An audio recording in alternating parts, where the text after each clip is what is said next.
Bonsoir. Les discussions reprennent entre le pouvoir et l'opposition. Ce matin, plusieurs représentants de partis politiques ont rencontré le Premier ministre et les membres du gouvernement à la primature. Qu'est-ce qui a filtré de ce rendez-vous? Que pouvons-nous retenir? Les réponses dans le Live Actu. Nous parlons également de santé. Une nouvelle souche de la Covid-19 a été découverte dans le sud de l'Angleterre. Dans la sous-région, l'état d'urgence et le couvre-feu ont été décrétés dans plusieurs pays. Le point de la situation au cours de cette émission.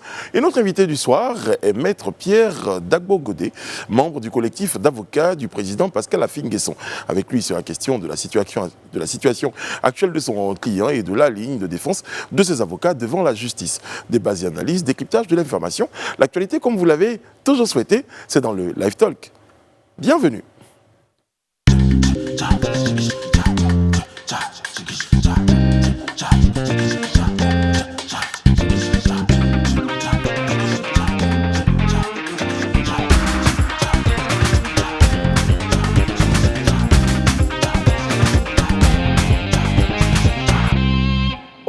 Oyez.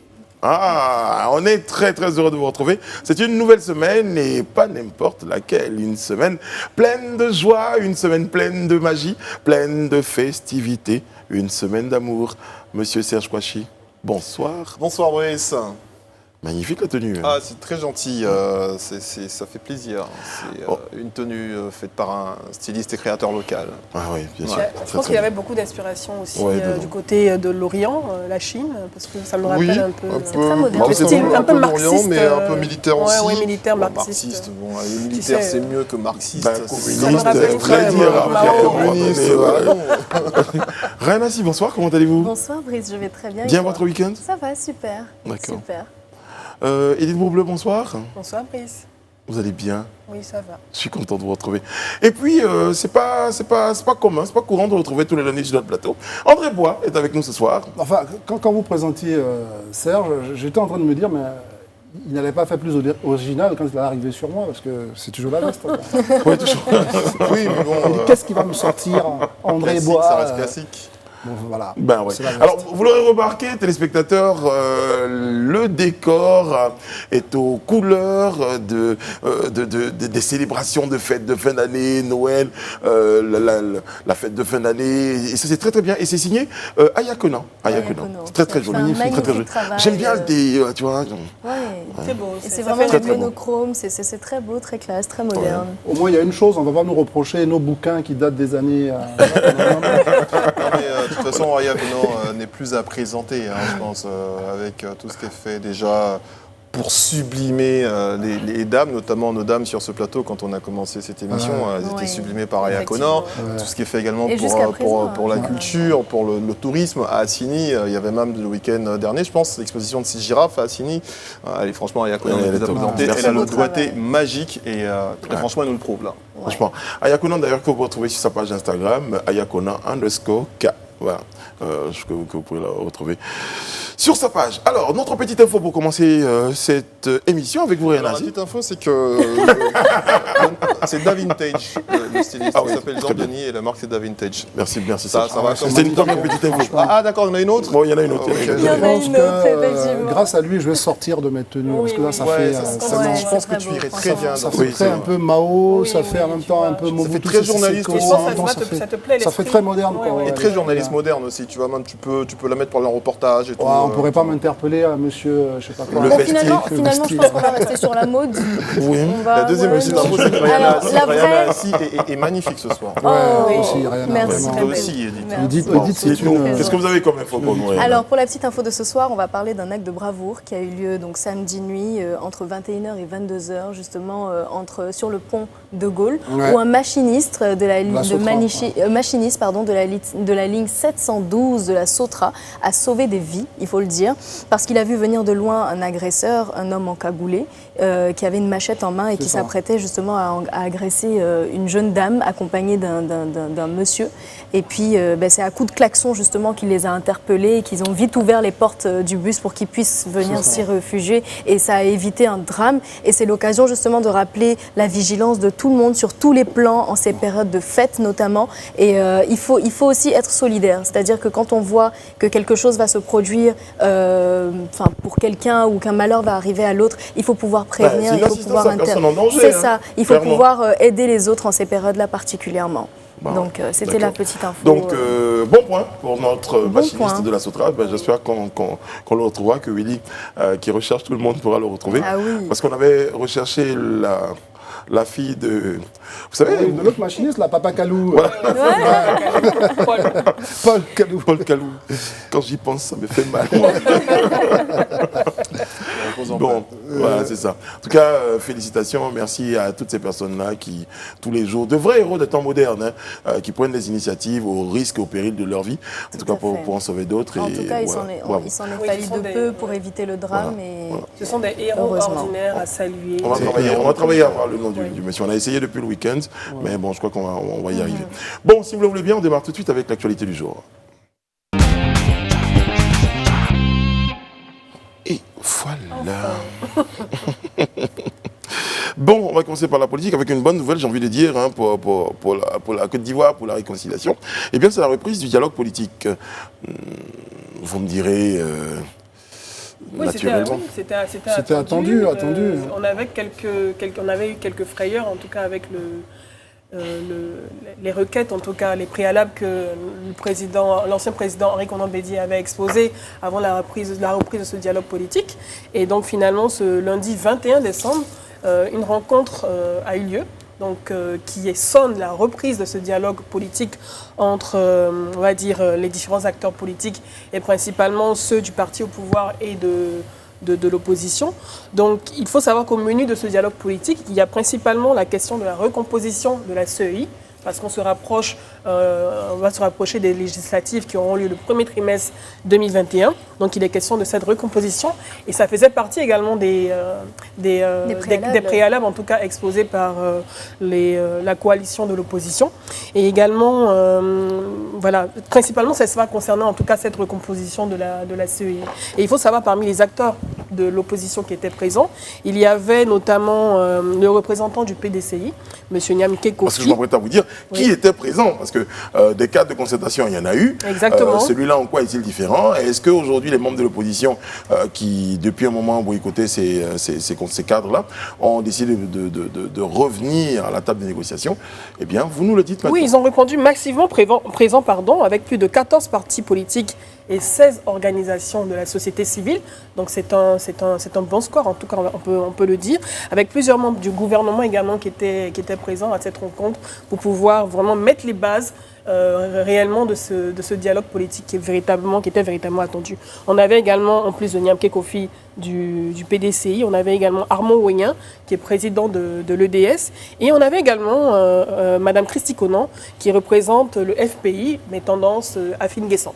Donc, ce qui veut dire que ce dialogue se passe sous de bonnes auspices. On espère que les choses vont avancer dans le bon sens. C'est clair que la préoccupation principale, en tout cas le sujet principal, c'est la réorganisation de la CEI avec l'implémentation de certains postes qui étaient demandés avant les élections.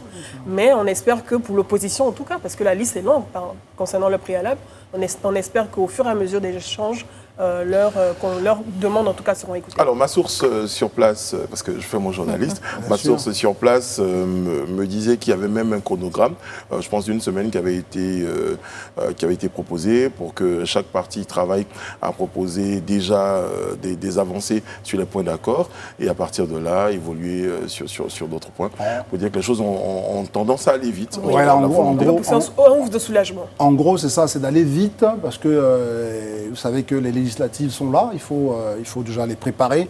Et pour préparer les législatives, il faut une CEI consensuelle, en tout cas acceptée par ceux qui jusque-là trouvaient que la CEI n'était pas suffisamment représentative de leur courant de pensée. Donc du coup, il est question d'accélérer vraiment la cadence.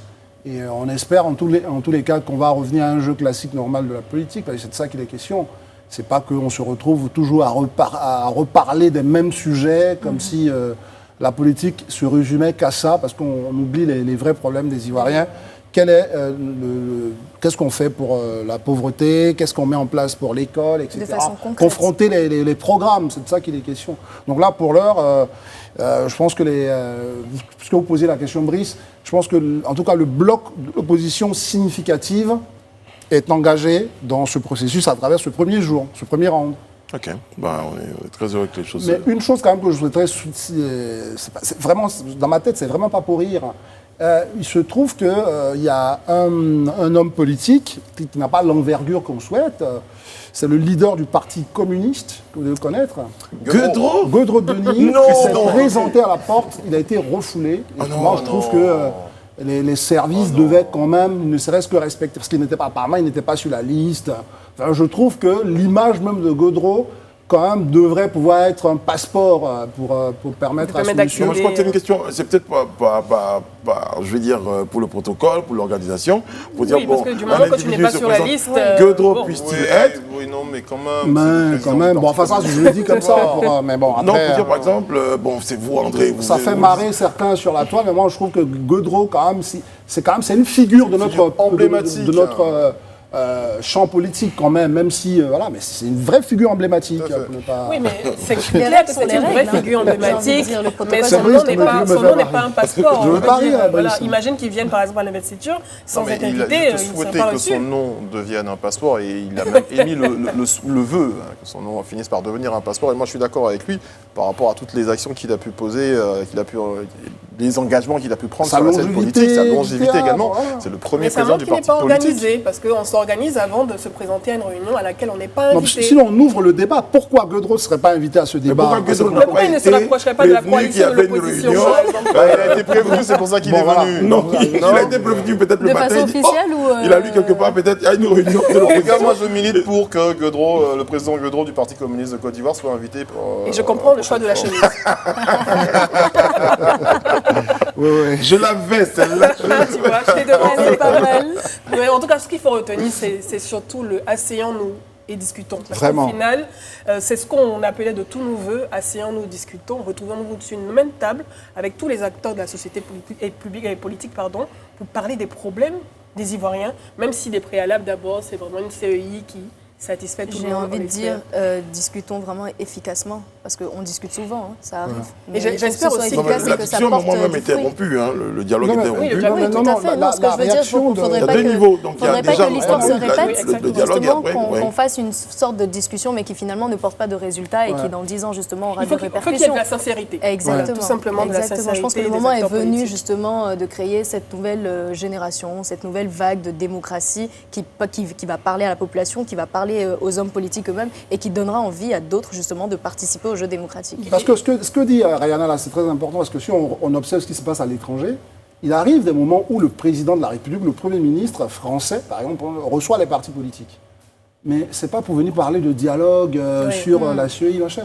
Parce que, par exemple, il y a une grande crise à venir, comme la crise de 2008, Sarkozy ou bien là, la crise sanitaire, les gilets jaunes, on discute. Voilà, donc je pense que ce spectacle-là doit plus être celui-là auquel les Ivoiriens assistent. Il faut qu'ils assistent à un spectacle où chaque fois qu'on reçoit un homme politique, c'est pour poser d'autres problèmes que ces problèmes récurrents sur lesquels on revient d'un point finir. On parle de postes, de partage de postes. Je ne sais pas pour vous, mais en tout cas, moi j'ai confiance au... Moi, je crois que ce cadre sera peut-être permanent. Et puis le ministre de la Réconciliation, vous apprêtez à le dire. Oui, il était également présent aussi, voilà. il faut le noter. Il était également présent. Serge, je voulais dire plutôt... Oui, non, mais moi j'ai confiance au Premier ministre qui lead ces débats-là. Ouais. Je pense qu'il est quand même assez rassembleur. Il a cette poigne-là, je pense, pour dire les choses et sans détour. Peut-être qu'on n'a vraiment pas besoin de personnes qui pratiquent la langue de bois. C'est ça. Voilà, autour de cette table-là. Et je crois que c'est le candidat... oui, vous l'avez dit, il a réussi. Il le dit bien parce que les propos du Premier ministre, aussi, je cherche comme ça dans mon souvenir, il dit « Nous tous qui sommes assis autour de cette table, nous nous connaissons. » Que ce soit en termes d'alliance politique, comme d'alliance même familiale, personnelle. Il a tenu des mots quand même sans papier pour dire que ce n'est pas un discours préparé par ces grands politologues de derrière pour dire, écoutez les gars, c'est nous, quoi, on se connaît. Il faut qu'à un instant moment, on avance sur des sujets qui nous... Et surtout qui préoccupent les Ivoiriens. C'est ça. Et ça, c'est un point important. D'accord, en tout cas, il a réussi cette performance-là de pouvoir réunir autour d'une table tous les acteurs, en tout cas la plupart, parce que Godreau n'y était pas. Ouais, voilà, merci de voilà, je le dis pour vous. Monsieur Godreau, président Godreau n'y était pas. Donc il a réuni la plupart des acteurs politiques pour pouvoir parler de Côte d'Ivoire, pour parler de paix et de réconciliation. On va suivre l'évolution. Voilà. Merci aux autres aussi d'avoir accepté. on va dire ça comme ça. Ah oui, Bien Voilà, sûr, bien voilà. sûr. Ils ont le mérite, je veux dire, ils ont le mérite. Oui, parce que là, on a d'être lu, assis à cette on a table lu de négociation. à Big Togo, qui déjà, le week-end, rendait hommage à Madougon, qui parlait déjà du fait qu'il faut que l'opposition revienne dans le jeu. Parce que beaucoup déjà, j'ai entendu d'autres aussi partisans de l'opposition dire, écoutez, nous, il y a l'enjeu des législatives. Si on s'organise bien, ça peut être un contre-pouvoir, même si ce n'est pas ce qui est inscrit dans la Constitution. Bien sûr. Mais le fait de savoir que l'opposition est majoritaire à l'Assemblée nationale, ça peut être quelque chose qui chaque fois contrebalance aussi la toute-puissance. C'est ça aussi la démocratie. Exactement. Ça Un va être un pouvoir. vrai pouvoir de contrôle pour à la fois regarder exactement quand les D'ailleurs, là, ministres la viennent bataille présenter va leur terminer programme. en fait. Et comment ça s'appelle la bataille Ouais. démocratique pour Donc, c'est une l'opposition? très bonne chose. Ils ont quand même des sièges à gagner. Au Et niveau Ryan a législatif. parlé de nouvelle génération. Je pense que c'est l'occasion aussi pour les jeunes, quand je dis jeunes, en tout cas jeunes en esprit, de ces partis politiques qui sont à des postes représentatifs au sein de ces partis d'opposition, de vraiment prendre le lead C'est finalement ça. Ça, c'est clair. et de s'imposer en Bien fait. sûr, On ne les a pas vus c'est pendant la l'opportunité. période préélectorale ou post-électorale. Il faut qu'ils se mettent en avant pour aussi piloter ce dialogue. Sinon, on se dirait, pour emprunter l'expression ou les mots et la gestuelle à Charles Blé Goudé, tout ça.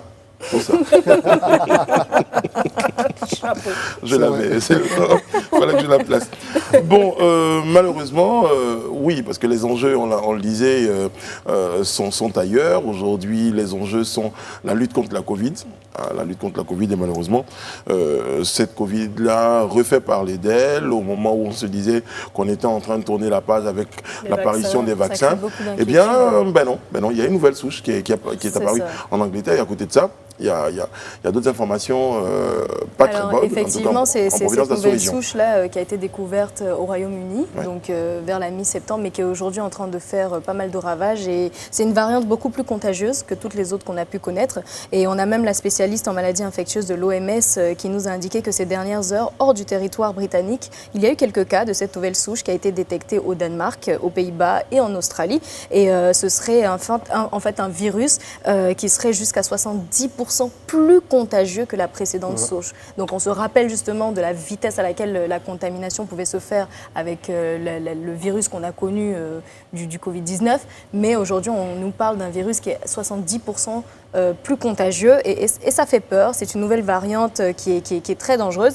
Et justement, les pays en ce moment, les pays sont vraiment en train de prendre des mesures pour vraiment se protéger. On a notamment le Mali où à l'issue d'un conseil des ministres extraordinaire, il a été décidé de la fermeture des écoles, bars, restaurants et de certains commerces du samedi 19 décembre jusqu'au 10 janvier, donc les gens ne sont pas contents. Alors Rihanna, il faut le dire, il n'y a pas de lien direct entre la nouvelle souche et la décision qui est prise Je au pense Mali. que sur le continent, ce qu'il peut y avoir comme lien direct, c'est en Afrique du Sud. C'est en Afrique du Sud. C'est ça. Voilà. Mais En au fait, Mali, il faut dire que certains pays observent ce qui peut se passer ailleurs et prennent des mesures. Et puis on approche à la période des fêtes, donc ça va être C'est très ça. très sensible. Donc il faut déjà prévenir ce laps de temps-là. Donc c'est comme je dis, les sous populations ne notre sont pas pic, très il y a contentes. certains pays qui vivent que maintenant leur véritable Ouais, crise. tout ça, leur contamination. notamment Et le donc, Mali. et d'autres alors, pays aussi. pour continuer sur le Mali, ils sont en état d'alerte sanitaire pour 6 mois et en état d'urgence pour 10 jours. On a le Togo, par exemple, où il y aura un couvre-feu à compter du dimanche 20 décembre jusqu'au 3 janvier. Et puis, ça se passe aussi en République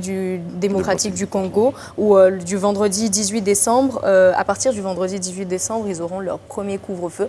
Donc, tout ça pour montrer un peu la dynamique de C'est la important ce que Serge disait la Covid-19 dernière fois, c'est que en ce moment. ce sont des pays qui n'ont pas vraiment connu. Oui, ils sont en train de connaître leur pic, j'ai envie de Voilà. dire, et ce qui les affole un peu et les amène peut-être à avoir ces mesures drastiques, mais c'est lieu peut-être de relativiser, parce que j'en entends déjà, notamment vos voisins, dire que voilà, tous ces pays-là, pour certains frontaliers, sont à fond dans les mesures pendant ces périodes de fête, tandis que nous, en Côte d'Ivoire, c'est des concerts à n'en point finir. Mais bon, nous, je pense qu'on a quand même passé cette étape-là, on a quand même connu, je dirais peut-être pas le pic, mais en tout cas, on On a parlait quand de même, plateau dans notre cas d'ailleurs même. Voilà. En tout cas, Donc c'est- après, on va espérer Ouais. que cette nouvelle souche ne nous gagne pas. Et Tout à on va espérer qu'au niveau de Des nos contrôles. dirigeants, on reste encore beaucoup plus vigilants et que chaque Ivoirien également fasse la police aussi. Alors moi j'apprécie particulièrement les décisions de ces pays-là qui ont par exemple instauré des couvre-feux et toutes les autres mesures qui vont avec, parce que c'est comme je disais, on approche de la période des fêtes, ce sera le moment de se rassembler. On voit que justement le virus est en train de reprendre de l'ampleur dans certains pays, notamment en Occident et tout ça. On a peur justement que ça se reproduise dans les pays d'Afrique où on a moins de moyens justement pour prévenir ou pour guérir le virus en ce moment. Donc c'est déjà bien qu'on puisse aller vers des mesures il faut qui préciser préviennent que tout cette ça. nouvelle souche aussi, c'est très important à préciser que cette nouvelle souche qui est plus contagieuse et qui surtout touche beaucoup plus les jeunes. Et ça, c'est un point qui est alarmant et raison pour laquelle toutes les autorités sanitaires de ces pays sont en train de très rapidement sur ce que disait Rayana. Oui, après, peut-être qu'on peut revenir sur la contamination ou le taux de contamination. C'est sûr, moi, je pense que sur les mesures gouvernementales, pour moi, ça crée une psychose. Non, pas une psychose, mais un choc qui est pour moi très intéressant et très important. Parce que, rappelez-vous, il a suffi qu'on arrête simplement la mesure de couvre-feu pour que même on se relâche. Parce que je pense qu'il y a des mesures comme ça qui restent dans la tête comme si il ne fallait pas se relâcher. Parce qu'une fois qu'on ouvre totalement, on se relâche complètement. Donc ces mesures-là me semblent très intéressantes parce que ça attire l'attention sur le fait que nous sommes toujours en guerre, comme l'a dit Emmanuel Macron. En fait, c'est ça qui, pour moi, c'est un message. Et au Congo, par exemple, le couvre-feu est à durée illimitée. Hein. Ouais. Il n'y a Voilà, pas aujourd'hui, ce que vous dites, André, c'est bien, mais à un moment, ces mesures-là, ils vont les lever. Non, bien sûr. Même, vous savez, la France, l'Europe, parlons de l'Europe tout court, c'est des pays en matière de culture. La culture représente pour leur PIB quelque chose d'extrêmement important. Mais aujourd'hui, les cinémas sont fermés, les théâtres. Donc, c'est-à-dire, à ce moment, il faut faire des sacrifices qu'il faut.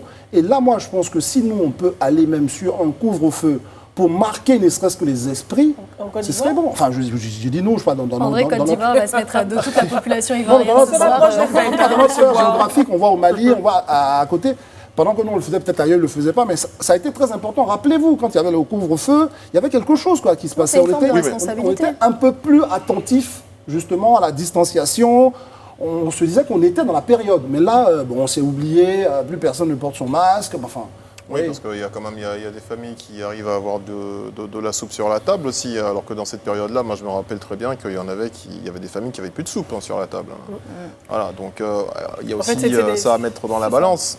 Une chose est sûre, il est important de rappeler aux uns aux autres l'importance du respect des mesures barrières, de toutes les mesures de lutte contre la Covid. Ça c'est important parce que la première responsabilité nous incombe à nous et avant qu'on prenne les dispositions pour les frontières qui représentent donc des mesures gouvernementales, les couvre-feux dont vous en parliez.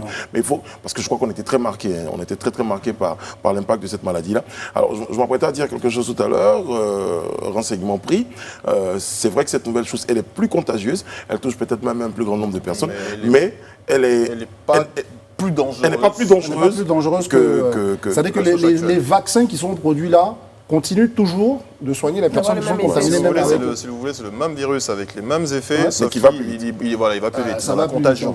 Alors Brice, si tu me le permets, tu parlais des mesures barrières. Il faut faire très attention avec la mesure du masque, parce qu'aujourd'hui, c'est devenu plus un passeport qu'une mesure de protection. On met ça dans la poche, on sort ça, on le met directement juste pour pouvoir passer, pour rentrer dans le supermarché. Il faut faire très attention. Il ne faudrait pas que justement ces outils qui sont censés nous protéger deviennent des occasions de chute pour nous. Oui, mais en même temps, quand vous dites ça, Yana, vous posez aussi le problème même de l'accessibilité à ces masques, parce que dans tous les grands pays, enfin voilà, nous sommes un pays moderne, les masques sont subventionnés. Parce que c'est ça, si on ne subventionne pas à ce moment... Non, ça coûte 200 francs.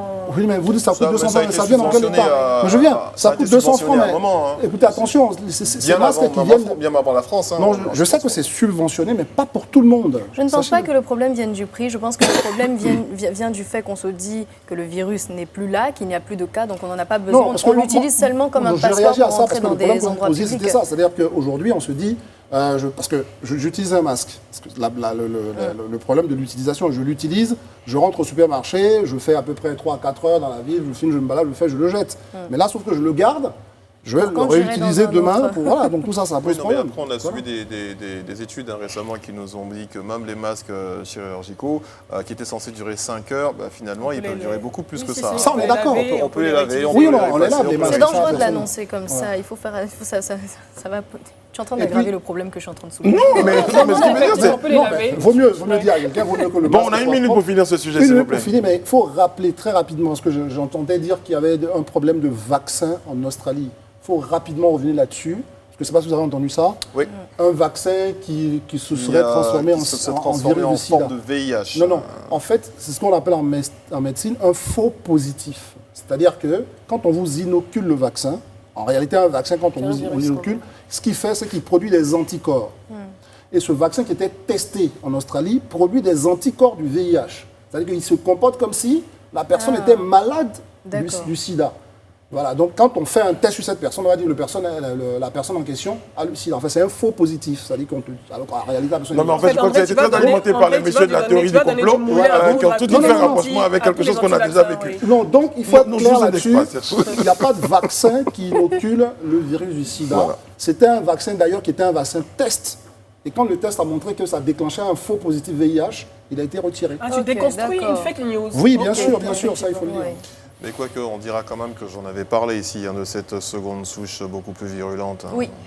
Quoique, Ah oui, il est- parlons de Prêtez politique du attention. complot, quoique, voilà. Il voit dans la boule de... Ouais, c'est ça. Cristal.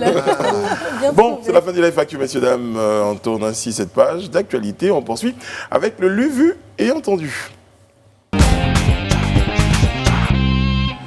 André, il parle même pendant le jingle. Il est incroyable, André. Il parle même pendant le jingle. Excusez-moi, je ne suis pas habitué. Notre Je vais lu m'y et faire. entendu est un extrait du dernier discours prononcé par M. Adama Bictogo.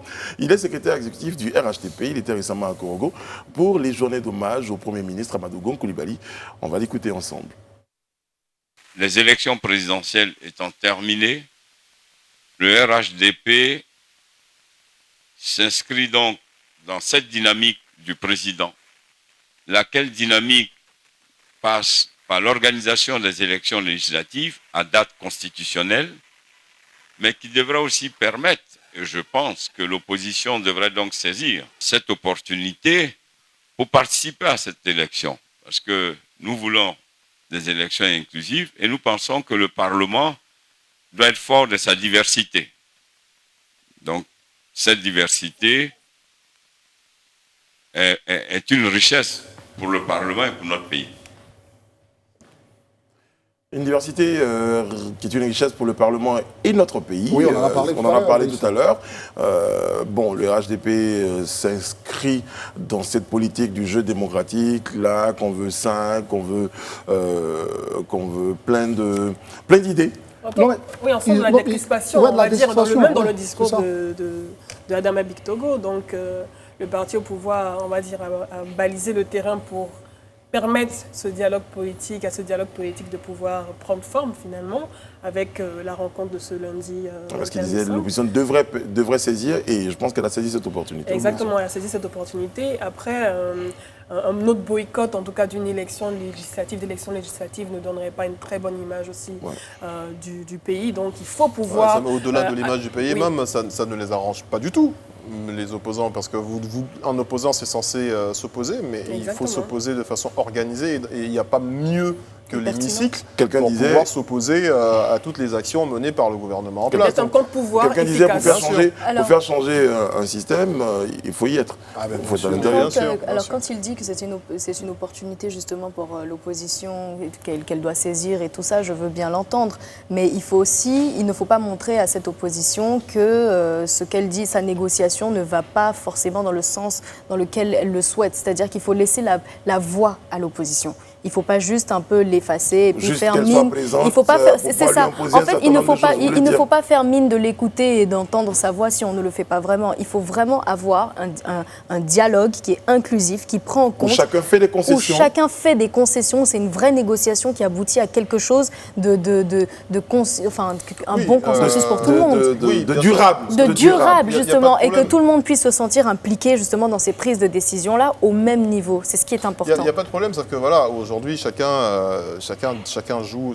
Moi, je considère qu'on est toujours dans le jeu démocratique. Là, en ce moment, c'est comme au football, par exemple. Avant de rencontrer une équipe ou dans n'importe quel autre sport, vous arrêtez pas devant l'équipe pour dire bon bah écoute, moi je sais que tu vas me gagner parce que tu es meilleur que moi. Non. vous dites, en vous tapant la poitrine, je Chacun suis sort meilleur ses que armes. toi, je te gagnerai. Vous Et bluffez. chacun, voilà, vous bluffez, et chacun sort ses armes, et puis mais les mais pose sur la table. aujourd'hui, Non, mais du bluff, je pense que les propos de M. Victoro, là, on sent également de l'apaisement. Non, ce que Rayana On dit, sent moi, la- je veux dire, oui. de toutes les façons, le pouvoir en place, donc à travers son directeur exécutif, a ouvert les vannes du dialogue. On est d'accord. Qui, je le rappelle, a également été appelé par Qui l'opposition. est saisi par l'opposition. Mais là, ce que Rayana dit, c'est que, bon, voilà, elle peut avoir quelques craintes. Moi, je pense qu'on ne doit même pas aller là. Regardez, je vais me permettre de prendre encore des exemples ailleurs. Dans la politique même française, les opposants, que ce soit le FN et autres, ne sont pas toujours contents de leur traitement par rapport à l'ensemble des acteurs politiques. C'est-à-dire qu'ils trouvent que, par exemple, ils sont moins exposés à la télévision que les autres. Parce qu'on va interviewer plus facilement quelqu'un du PS que quelqu'un du Front National, etc. Donc il y a toujours un moment, on est toujours mécontent. Mais il y a une chose, et c'est ce que Serge semble dire, je ne sais pas si on s'est compris, il y a une chose, c'est qu'il faut toujours participer au match. C'est clair qu'on ne pourra jamais avoir le même traitement que le parti au pouvoir, mais de là à se retirer, à choisir la politique de la chaise vide, c'est là où l'opposition va se tirer une balle dans le pied. Mais je crois qu'elle a tout le temps. compris, elle a compris, elle a compris, et je pense pas Il qu'on faut soit... participer au match, mais il ne faut pas compter pour du beurre. C'est aussi simple que Elle, ça. c'est Ouais, non, son c'est cheval bon, de bataille, ouais, voilà. non, C'est c'est ça. bon, mais moi, Voilà. non. Et c'est surtout l'occasion de donner l'occasion. J'entends les gars dire yes.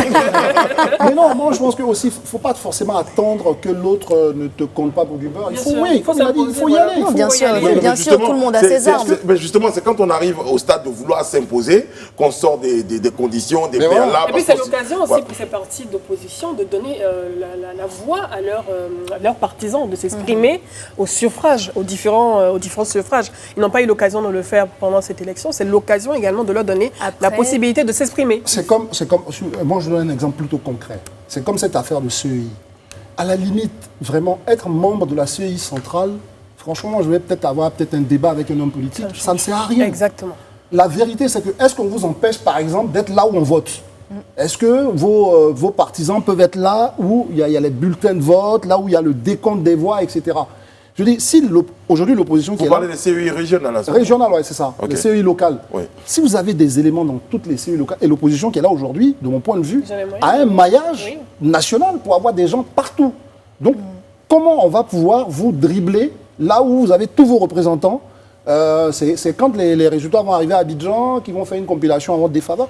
Voilà, donc pour moi, on reste sur ce qui n'est pas l'essentiel, je pense. Sachant que de toutes les façons, à la CEI centrale, on leur a donné des positions. Bah, Et après, Brice, voilà. tu disais qu'ils sont en train de crier yes, mais il ne faut pas crier yes pour crier yes, parce que même étant de l'opposition, il faut faire des propositions pertinentes. Il ne faut pas seulement faire des propositions juste pour dire ah, on Des nous a pas propositions écouté. d'opposants qui s'opposent. Oui, c'est ça, il ne faut pas aller sur ce, Et sur puis ce peut-être terrain-là. forcément à un moment donné dans le débat, on parle de décrispation, forcément à un moment donné dans le débat, peut-être que la question des députés ou de certains membres de leur parti politique qui sont emprisonnés sans jugement va certainement revenir sur la table des négociations. Donc Absolument. ça également, il faut le prendre en compte. On va fermer cette page du Luvé entendu avec cette phrase que j'ai lue sur les réseaux sociaux où quelqu'un disait ne sautez pas demain c'est gâté partout. Quelqu'un l'a dit hey, on veut fêter.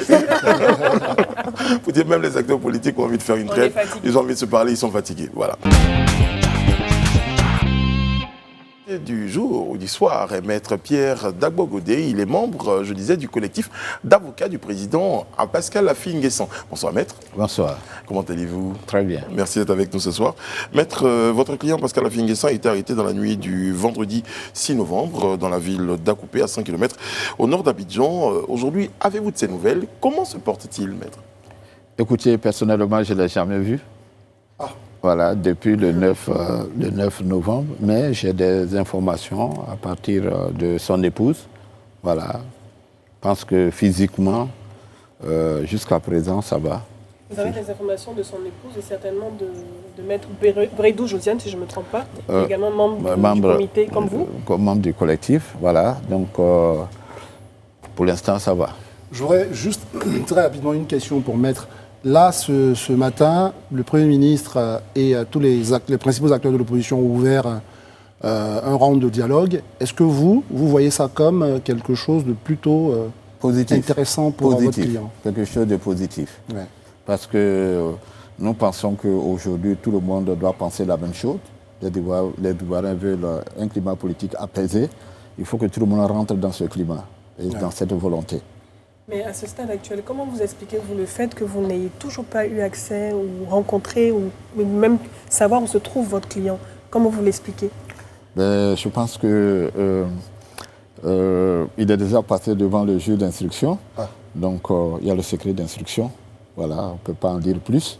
C'est que sûr, il faut tenir compte des avancées qui ont commencé aujourd'hui. Nous pensons qu'à partir de ce moment-là, nos clients, comme nous le souhaitons, peut-être avec tous les autres, après le dialogue politique, il y aura des décisions qui seront prises. Maître, là, à vous entendre, sous le contrôle de mes collègues, j'ai le sentiment que vous êtes plutôt dans un processus, vous, de règlement politique plutôt que judiciaire. Est-ce que j'ai une bonne lecture de votre démarche? Bon, écoutez, il y a le règlement judiciaire qui est en cours, voilà, mais le politique au-dessus du juridique. Ouais. Donc, si les politiques veulent un règlement politique, mais nous, les juristes, on accompagne le mouvement. Excusez-moi, maître, mais ce que vous venez de dire, je pense que ça a son importance. Hein. Après, je suis profane dans le milieu, mais quand vous me dites que le politique est au-dessus du juriste... Ubi societas ibi ius. Toute société a besoin du droit. Le droit est un produit social. Voilà, c'est à l'Assemblée nationale que les représentants du peuple votent les lois. Donc, ce sont les faits politiques qui deviennent des règles de droit à l'Assemblée nationale une fois que c'est voté par le Parlement. Donc, dans une situation de crise, comme celle que nous connaissons en Côte d'Ivoire, je pense qu'on ne va pas faire la fine bouche quand un dialogue politique s'amorce pour qu'on puisse ressouder le contrat social qui unit tous les Ivoiriens. Je pense qu'il faut accompagner ce mouvement que de faire du juridisme. Et vous êtes confiant quant à la situation prochaine, en tout cas heureuse, à l'issue heureuse du cas de votre client? Moi, je fais confiance au Premier ministre Ahmed Bakayoko. Je pense qu'il est dans une bonne disposition d'esprit et je pense aussi que peut-être tout le gouvernement est dans cette disposition d'esprit pour que le climat politique en Côte d'Ivoire soit apaisé et pour que la vie reprenne. On ne va pas continuer à vivre sous tension. Parce qu'on a vu les procès de ce genre en Côte d'Ivoire. Ouais. Il y a eu le procès Le Bognon, le procès Soro, etc. Tout le monde sait comment ces procès se sont terminés. Si on veut ressouder le contrat social et qu'on privilégie le dialogue politique, il faut y entrer. Vous voulez qu'on y entre, mais vous êtes un avocat, c'est vrai, vous êtes un avocat combattant. Moi, je dis les choses comme ça quand j'ai commencé à regarder votre parcours. Mais là, aujourd'hui, je vois qu'effectivement, vous êtes dans d'une stratégie et vous montrez que vous êtes dans la société, vous êtes un politique aussi. Alors, dites-moi. Est-ce qu'il est d'accord avec ça déjà? Bon. C'est vous qui le dites, hein. Combattant, non, je suis avocat comme tous les autres. Je défends mes clients comme il le faut, oui. Mais pas plus. Pas plus, mais vous avez quand même eu des propos très virulents vis-à-vis du ministère public. Très souvent, dans ce type d'affaires, vous trouvez que le ministère public est trop militant. Même si on sait qu'il doit défendre une cause... Non, le ministère public n'est pas militant. Non. Nous ne sommes pas d'accord sur certaines interprétations du code de procédure pénale. Mais ce n'est pas seulement dans ce genre de procès. Hein. Même dans les procès ordinaires sur des délits de droit commun, nous sommes toujours à couteau tiré avec le ministère public. C'est la règle. Oui. Le ministère public est l'accusateur, les avocats sont les défenseurs. Donc il y a toujours... voilà. Cette opposition entre nous, mais finalement, c'est le juge qui a le dernier mot. C'est le juge qui tranche les litiges. Maître, à propos du fonctionnement du collectif, c'est qu'à un moment donné, vous décriez le fait que vous n'aviez pas d'informations concernant votre client. Et Madame Bleu disait tout à l'heure, il dit vous, Maître Brédou Josiane, qui était également membre du collectif, semblait en avoir. Comment il fonctionne le collectif pour que d'autres aient des informations et d'autres pas? Écoutez, le code de procédure pénale est clair là-dessus, article 169. Vous l'avez juste à côté, hein? Oui, je l'ai à côté. Je l'ai à côté de moi. Tout détenu a le droit de communiquer avec ses avocats. S'ils sont 10? Oui, ça ne gêne pas. Ça ne gêne pas. Mais quand le procureur nous dit que il y a un avocat qui a pu voir. Est-ce que ce n'est pas représentatif de l'ensemble du collectif? Non, ça ne se passe pas comme ça. Ouais. Non, ça ne se passe pas comme ça. Non, on ne va pas polémiquer. Parce qu'on a l'impression que c'est peut-être vous que... Le code, il est clair là-dessus. Hein. Voilà, le procureur, il a une autre interprétation, on n'est pas d'accord. Il appartient au juge de trancher. Ouais. Parce que quand le procureur et les avocats ne sont pas d'accord, le dernier mot revient au juge. Au juge. Donc, peut-être quand on sera devant le juge... si jamais un procès il y a, on pourra lever toutes ces questions-là, toutes ces équivoques. Alors, Maître, quand vous dites, oui. Allez-y, vous avez assisté à la première comparution de votre client le 9 novembre. Pardon. Oui, c'est ça. Donc, Quelles sont les charges qui ont été retenues contre lui? Écoutez, madame, c'est un catalogue de charges. Ok, on a tout le temps. Voilà, il y en a comment on peut inculper d'actes terroristes, attentats et complots contre l'autorité de l'État, meurtre, vol et vol à réunion et violence portant sur des matériels électoraux, jusqu'à atteinte aux opérations électorales, exercice du droit de vote, publication et divulgation de nouvelles forces. Comment vous avez Ça réagi aussi un petit sourire. Oui, Pourquoi, vous le dites assez détendu, mais vous souriez un peu. Oui, j'ai Non souri parce que... Vous pensez que c'est excessif? Non, on ne dira pas cela. D'accord. Parce que c'est lors du procès qu'on saura si c'est excessif ou pas. C'est le ministère public qui accuse. Le juge d'instruction est rentré à confirmer les charges, du moins a pris en compte les accusations du ministère public. Nous attendons l'instruction au fond, mais comme je vous l'ai dit, nous sommes tenus par le secret de l'instruction. Il y a des choses qu'on n'a pas envie de dire. Du coup, maître, la question suivante, est-ce que vous pensez que ces charges-là correspondent aux actions de votre client? Je ne vais pas vous dire de qualifier les actions de votre client, c'est parce qu'on va vous demander en tant qu'avocat, mais c'est un homme politique en tous les cas. Il a appelé un ensemble de manifestations, dont la désobéissance civile. Est-ce que les charges rentrent pour vous dans le cadre de cet exercice-là de son activité politique? Il n'y a pas encore eu d'instruction au fond. Ouais. On attend l'instruction au fond. Voilà. Qui aura lieu peut-être sous peu. Parce que tant qu'on ne va pas au fond, on ne peut pas, jusqu'à preuve du contraire, mon client est présumé innocent. On attend que d'aller au fond du dossier et peut-être plus tard aller devant un tribunal pour que le débat ait lieu. Qu'est-ce que vous Parce que souhaitez, mon client a maître? plaidé non coupable. D'accord, justement, qu'est-ce que vous souhaitez aujourd'hui à l'issue de ce procès-là, maître? Vous allez me dire la libération, la relaxe de votre client, mais au-delà de ça, quel message vous souhaitez que ce procès-là passe? Je veux qu'on comprenne qu'en Côte d'Ivoire, et comme le dit notre code de procédure pénale, article 153, la liberté est la règle et la détention est l'exception. Quand on a d'inculpés comme Pascal Affigan, des hommes politiques, des parlementaires qui jugent quand même d'une certaine immunité parlementaire, on peut les inculper et les mettre sous contrôle judiciaire. On peut les mettre en liberté provisoire le temps que la justice puisse suivre son cours. Mais maître, Or, pardonnez-moi. chez nous, dès qu'on arrête un homme politique, on dit c'est flagrant délit, paf, on le met en prison. On a vu le procès Sarkozy en France, on pouvait l'arrêter depuis. C'est pas pour les mêmes... Non, je veux dire, ce que je veux dire, il faut une certaine élégance politique, vous comprenez, et même judiciaire. Parce que un homme politique, c'est comme si on arrêtait un journaliste. La démocratie sans les journalistes, ça n'a pas de sens. La démocratie sans l'opposition n'est pas une démocratie. Serge. Donc il y a un minimum de gentleman agreement qui doit exister entre les hommes politiques. C'est ça la démocratie.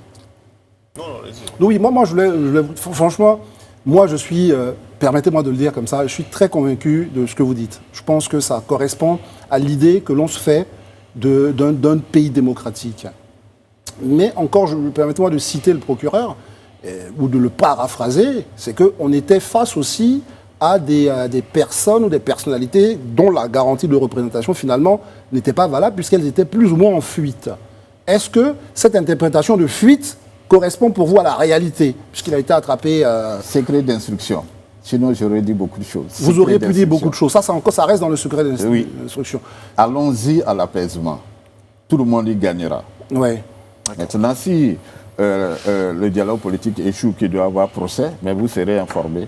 Très bien. Alors, maître, on parlait tout à l'heure de gentleman agreement entre les hommes politiques, d'élégance quand il s'agit d'un certain nombre de situations. Justement, d'un certain nombre de situations, est-ce que pour des cas, vous avez parlé tout à l'heure du flagrant délit ou des cas graves, ce gentleman agreement-là peut être mis de côté? Non, justement, c'est ce que je voulais dire. C'est-à-dire que quand vous prenez le cas du ministre Djikaouye ou du Premier ministre Afingessa, ce sont des députés en fonction. Ce sont des députés en fonction, ils bénéficient d'immunité parlementaire. Donc, c'est parce que, bon, on ne peut pas tenir compte d'immunité parlementaire qu'on a utilisé la flagrance. Parce qu'on nous dit que dès lors qu'un député se trouve dans une situation de flagrant délit, ses immunités ne jouent plus. Très bien, dans ce cas-là, voilà. Maître, je vous coupe, pardonnez-moi, je suis connu pour ça, vous en faites pas. Oui. dans ce cas-là, vous pensez que la flagrance est utilisée par... abusivement. Oui. C'est la question que je voulais vous poser. Oui, elle est utilisée abusivement parce que ce sont des hommes politiques qui ont quand même une représentativité connue. Et nous ne sommes pas ignorants de la situation politique de notre pays. Il y a des hommes politiques dont on n'a pas de nouvelles en ce moment. Oui, nous savons qu'il y a eu une crise préélectorale. Il y a eu une crise préélectorale. Avant même que les élections ne commencent, il y a eu une crise. C'est-à-dire que ce sont les antagonismes entre les hommes politiques qui ont conduit à cette situation. Mais si, pour les chefs d'accusation qu'on a ici, on ne peut pas inculper quelqu'un pour flagrant délit. Mais dis-moi, maître, moi je suis, excusez-moi, allez-y. Le profane que je suis quand même un peu terrifié. Comment ça? Quand j'entends je ne suis pas là pour vous terrifier. Oui, non, mais justement, quand j'entends certains propos, vous savez, déjà quand vous avez commencé par me dire que le politique est au-dessus du droit, moi déjà ça m'a laissé un peu... Ça m'a déjà fragilisé parce que je me dis que je ne peux que compter sur le droit, moi, pauvre citoyen, si jamais quelque chose m'arrive. Mais quand vous me dites que le politique est au-dessus du droit, ensuite vous me dites qu'il y a un gentleman agreement entre le politique et la justice. Moi, j'aimerais bien qu'on arrive à dissocier. Non, vous ne m'avez pas saisi. N'ayez pas peur et ne soyez pas terrifiés. Oui. Les choses sont simples.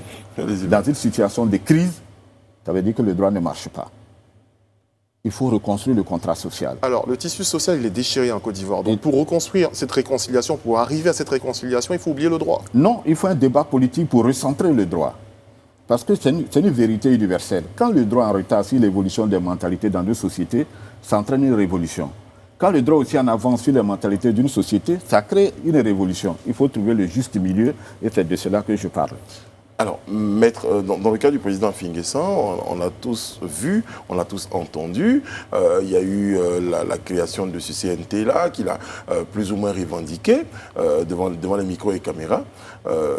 Il en était le porte-parole. Oui. Donc il a assumé, il a assumé sa participation. Peut-être que c'est une nuance pour vous. C'est-à-dire qu'il était le porte-parole d'un groupe, mais il n'était pas le créateur. Non, mais est-ce que, je veux dire, le chef d'accusation sur, on va dire, l'attentat à la sûreté de l'État ou la sédition est lié à la création ou à la participation? Depuis 11 ans, c'est le même chef d'accusation contre les hommes politiques. Afi n'est pas le dernier. Il y a eu Soro, attentat à la sûreté de l'État. Il y a eu Lobognon, attentat à la sûreté de l'État. Il y a eu Lukman Kamara, attentat à la sûreté. Non. Il faut sortir de... Vous voyez, quand on accuse les hommes politiques d'attentat à la sûreté de l'État, ça fait République bananière. Ça fait République bananière. Non, mais la sédition, ça fait sédition. Non, mais au-delà, c'est pas qu'attentat. Non, pardon, oui, Serge, ça fait République bananière. Écoutez, nous allons à l'apaisement. Oui. Il faut reconstruire le tissu social pour que ce genre de choses n'arrivent pas. Mais nous allons revenir à votre apaisement. Je pense que le message de l'apaisement est entendu. Vous allez même nous proposer des idées pour reconstruire ce tissu social. Oui, c'est ce qu'ils ont commencé par le dialogue politique. L'apaisement, je pense que Maître l'a suffisamment appuyé, on l'a compris. Oui. Mais revenons un peu sur ce qui nous a fait réagir. Oui. Non, je vous dis, je le redis encore, le tissu social, c'est-à-dire le dialogue politique, ce n'est pas que le droit, quand le droit ne fonctionne pas bien, il faut le recentrer. Et en Côte d'Ivoire, hélas, on a beaucoup de textes, mais le droit fonctionne mal. Parce que pourquoi le droit fonctionne mal en Côte d'Ivoire? Le droit. Sans la culture du droit, entraîne la ruine du droit. C'est ça le problème. Nous ne sommes pas dans un état de droit. En Côte d'Ivoire, nous sommes dans un état de droit en construction. Mais nous ne sommes pas encore dans un état de droit. Ça, je peux le dire. Oui, mais pourquoi on le soit? Parce que vous ne pouvez pas... Non. Le principe, nul n'est au-dessus de la... nul n'est censé ignorer la loi. C'est ce qu'on dit. Mais allez-y au tribunal. Il y a des gens qui ne savent même pas pourquoi ils sont là. C'est ça le problème. Ça veut dire qu'il y a toute une éducation à faire pour nous tous.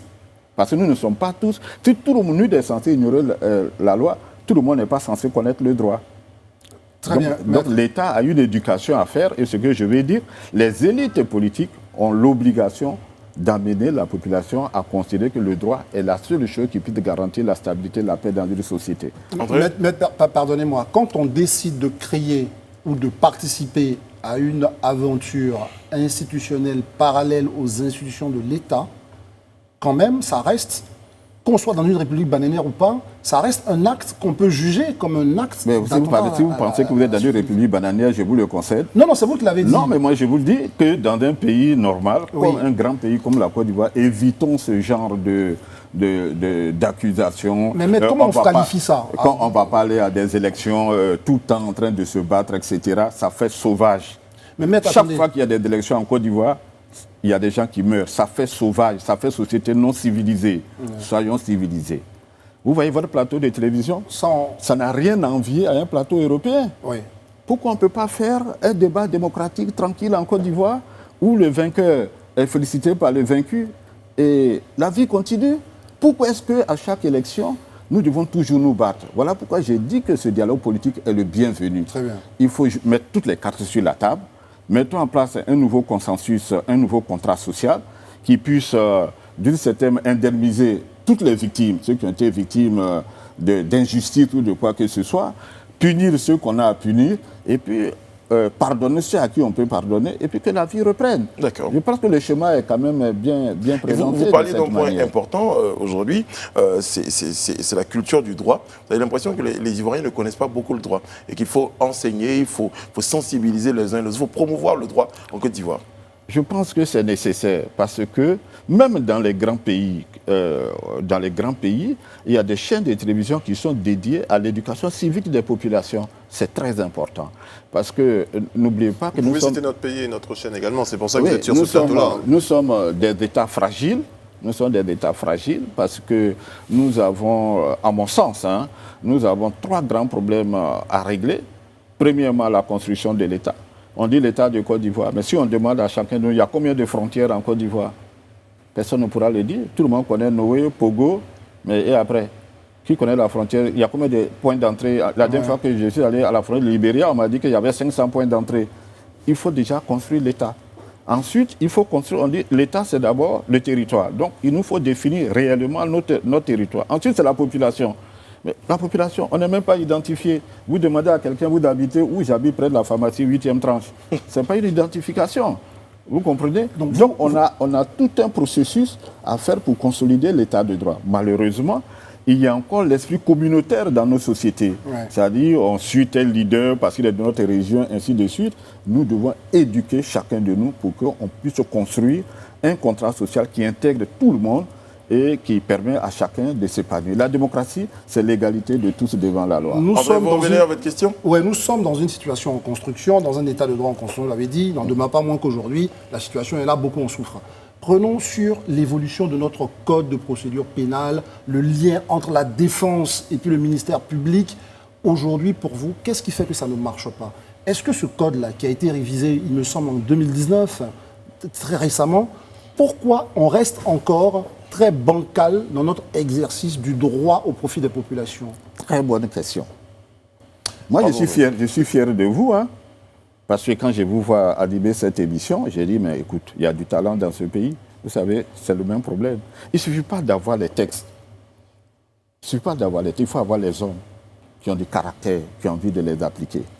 Vous comprenez? Chez nous, malheureusement, les textes existent. Les textes existent. La preuve, l'article 153 dit que la liberté est la règle. La détention est l'exception. Il faut que les gens aient le courage d'appliquer cela. Il y a des gens, on n'a pas besoin de les mettre en prison pour pouvoir les juger.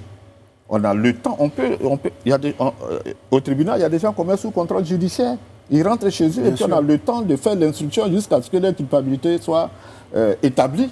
Et puis on les met en prison. Donc ça, c'est faisable. Le procureur aurait donné un contre-argument sur la base d'un texte issu du même code. Ce que je veux vous dire, il ne suffit pas d'avoir des textes, il faut aussi avoir les hommes pour les animer. C'est ça qui fait la différence. Vous pouvez avoir un très beau plateau de télévision, si vous n'avez pas les journalistes capables de faire les émissions, les gens vont partir déçus. Heureusement qu'ici il reste. Oui, non, heureusement qu'ici il reste. Donc c'est la même chose. Il y a de très bons textes. En tout cas, nos juges sont très compétents, ça je ne doute pas de leur formation, ils sont très compétents. Mais maintenant, il faut qu'ils assument leur indépendance. Parce que la Constitution leur reconnaît cette indépendance. L'indépendance de la justice, on le dit, mais il faut que ça devienne réel. L'indépendance vis-à-vis du politique, c'est ça? Oui, bien sûr, quand on dit l'indépendance, c'est l'indépendance parce que le droit a pour vocation première d'encadrer les folies du politique. pour ne pas dire les passions du politique. C'est ça le rôle du droit. Or, quand le droit n'arrive plus à encadrer les passions du politique, alors le droit est affaibli. Alors, maître, Donc, il appartient aux hommes de droit, chargés de dire le droit, de limiter les folies du pouvoir. N'oubliez pas que tout pouvoir corrompt, et le pouvoir aussi rend fou. Alors, maître, on dit Duralex, c'est de l'ex. Hein. Oui. La loi est dure, mais c'est la loi. Oui. Et si cette loi-là, aujourd'hui, vous parlez de texte à appliquer, si cette loi-là venait aujourd'hui à pencher en défaveur de votre client, vous l'accepteriez? Ce n'est pas la première fois, je le fais tout le temps au tribunal. Ce n'est pas tous les jours que je gagne mes procès. Ouais. Il m'arrive de perdre. Il faut être de bons joueurs quand même. Juste, vous êtes venu, peut-être que, je ne sais pas si Brice va dire compter, mais vous êtes venu avec un état d'esprit. Est-ce que c'est cela votre ligne de défense pour Afin Guessan? C'est important, comment vous allez défendre c'est ma ligne de défense. Votre ligne de défense, c'est pour de l'instant, dire... on n'est pas dans le procès, mais moi... c'est vrai qu'on n'est pas dans le procès. J'ai déjà défendu Alain Lobognon dans Oui. le même sens. D'accord. J'ai déjà défendu le ministre Alain Lobognon à son temps, voilà, dans le même style. Oui. C'est-à-dire que pour moi, la liberté est la règle. En démocratie, surtout dans nos démocraties fragiles, il faut donner la primauté à la liberté. Surtout quand on est dans les procès politiques. Parce que l'humiliation est une pathologie du politique. Et il faut l'éviter parce que ça va, si on ne fait pas attention, ça risque en cas d'alternance entraîner une spirale de règlement de comptes. Est-ce que du coup, vous vous sentez-vous un peu en otage, vous les professionnels du droit, vous vous sentez un peu en otage par rapport à ce mano à mano entre les politiques? Parce que c'est eux, finalement. Aujourd'hui c'est Lobognon, demain il sera de l'autre côté. Est-ce que finalement vous voyez un peu les choses comme ça? Moi, je suis avocat. Je suis beaucoup optimiste sur l'avenir de la Côte d'Ivoire. Je pense que ce qui arrive là, ce n'est pas nouveau. Ce n'est pas nouveau dans l'histoire de l'humanité. Il y a beaucoup de peuples qui sont passés par là, mais c'est à nous de savoir tirer les leçons de l'histoire. Donc, je connais le peuple ivoirien comme vous. Les Ivoiriens sont tolérants. Et je pense qu'à un certain moment, on sortira de cette crise avec un consensus sur le minimum de conduite à tenir. C'est-à-dire, par exemple, on pourra se mettre d'accord que désormais, il faut que tout le monde respecte les institutions de la République, il faut qu'on respecte l'opposition, il faut qu'on respecte les hommes politiques. Il y aura un consensus là-dessus. Le problème qui fragilise nos États, c'est la fonction présidentielle. Tous les conflits en Afrique francophone sont liés à la fonction présidentielle. Chaque fois qu'il y a une élection en Afrique, une élection présidentielle, il y a toujours des troubles. Francophone, je vais dire. Et ça ne devrait pas. Bon, en même temps, au Ghana, malheureusement, on a anglophone, on a commencé à noter ces choses-là. Il faut aller dans le consensus. Moi, je pense que le dialogue qui a commencé aujourd'hui trace vraiment les sillons d'une paix durable en Côte d'Ivoire. Je suis vraiment optimiste. Vous êtes très optimiste. Hein. Je crois que ça va être votre mot de fin, maître, à moins que vous vouliez rajouter quelque chose. Non, je pense qu'il ne faut pas qu'on se jette la pierre. Ce n'est pas le moment. Il faut que ceux qui ont quelque chose à dire rentrent dans le dialogue politique pour qu'ils puissent dire ce qu'ils ont à dire et pour que la Côte d'Ivoire sorte grandie de ce dialogue politique. Merci Maître Pierre Dagbo-Godé. Je rappelle que vous êtes membre du collectif d'avocats de Pascal Afin Guessan. Vous étiez avec nous sur ce plateau-là pour nous donner des nouvelles, pour présenter votre vision de la Côte d'Ivoire, de la justice en Côte d'Ivoire. Merci d'avoir été avec nous. Merci à messieurs Serge Kouachi, André Bois et Madame Edou Beaubleu.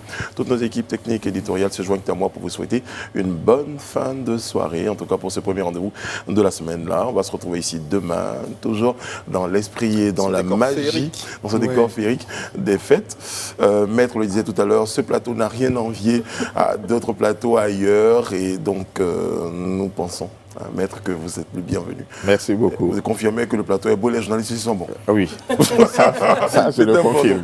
André Bois vous retrouve juste derrière pour Immersion. D'ici là, prenez soin de vous et des autres. Que Dieu veille sur la Côte d'Ivoire, que Dieu veille sur vous. Amen. Merci.